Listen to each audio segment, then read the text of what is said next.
Good morning, everyone. I am Sherilyn Furman, and my partner is Annalie Abanes, and we are here to discuss the declining authority of states. The topics covered are the following.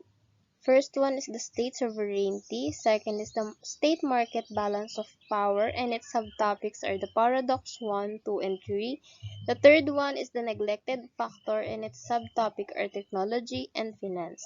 And the fourth one is politics, power, and legitimacy. Before we proceed, let me first discuss what is state sovereignty. It is a state, or more commonly called government in the USA. It's a sovereign authority in a specified territory with the right to use force both to maintain internal order and to defend its territory against aggression. Sovereignty in turn implies that the state is the ultimate authority in its territory, exercising legal jurisdiction over its citizens and the groups and organizations they form in the conduct of daily life. The sovereign state is not subject to any higher authority. No state has the right to expect compliance from any other state, and no all-encompassing world state has emerged with the authority over all national states.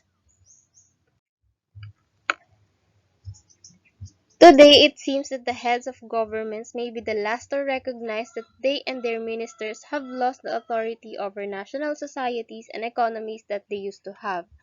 Their command over outcomes is not what it used to be. Politicians everywhere talk as though they have the answers to economic and social problems, as if they really are in charge of their communities or country's destiny. People no longer believe them. Disillusion with national leaders brought down the leaders of the Soviet Union and the states of Central Europe. But the disillusion is by no means confined to socialist systems. Popular contempt for minister and for the head of the state has grown in most of the capitalist countries.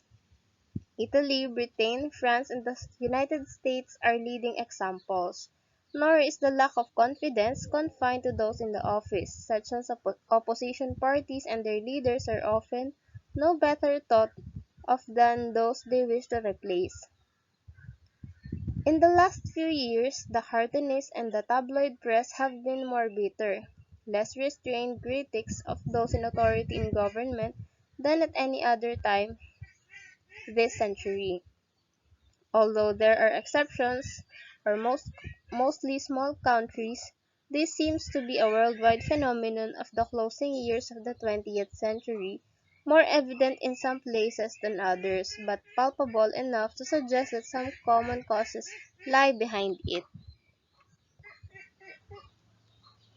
I write in the firm belief that the perceptions of ordinary citizens are more to believe or are more to be trusted than the pretensions of national leaders and of the bureaucracies who serve them, that the common sense of common people is better to guide to understanding than most of the academic theories being taught in the universities. The social scientists, in politics and economics especially, cling to obsolete concepts and inappropriate theories. These theories belong to a more stable and orderly world than the one we live in. It was one in which the territorial borders of states really meant something, but it has been swept away by a pace of change more rapid than human society had ever before experienced. For this reason, I believe the time has come to reconsider a few of the entrenched ideas of some academic colleagues in economics, politics, sociology, and international relations. The study of international political economy has convinced me that we have to rethink some of the assumptions of conventional science or social science and especially of the study of international relations. These concern firstly the limits of politics as a social activity, secondly the nature and sources of power in society, thirdly the necessity and also the indivisibility of authority in a market economy, and fourthly the anarchic nature of international society and the rational conduct of states as the unitary actors within that society. The first and second are assumptions commonly taken for granted in political science.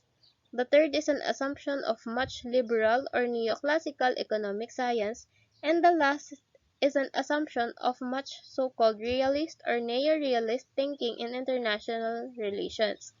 Each of these assumptions will be examined more closely later. But first, it may help to outline briefly the argument of the book as a whole. That will show the context in which these more fundamental questions about politics and power arise and have to be reconsidered.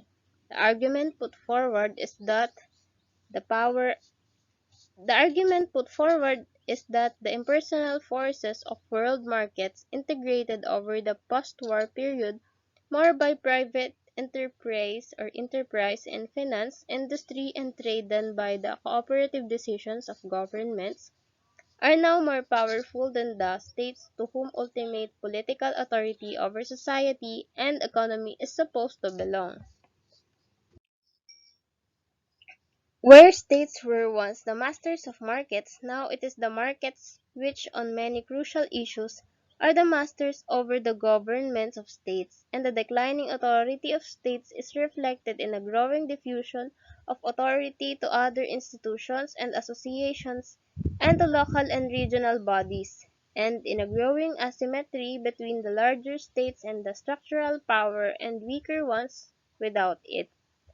There are, to be sure, some striking paradoxes about this reversal of the state-market balance of power. One which disguises or one which disguises from many people the overall decline of state power is that the intervention of state authority and of the agencies of the state in the daily lives of the citizen appears to be growing. Where once it was left to the individual to look for work, to buy goods or services with caution in case they were unsafe or not what they seemed to be, to build or to pull down houses, to manage family relationships, and so on. Now governments pass laws, set up inspectorates and planning authorities, provide employment services, enforce customer protection against unclean water, unsafe food, faulty buildings, or transport systems. The impression is conveyed that less and less of daily life is immune from the activities and decisions of government bureaucracies.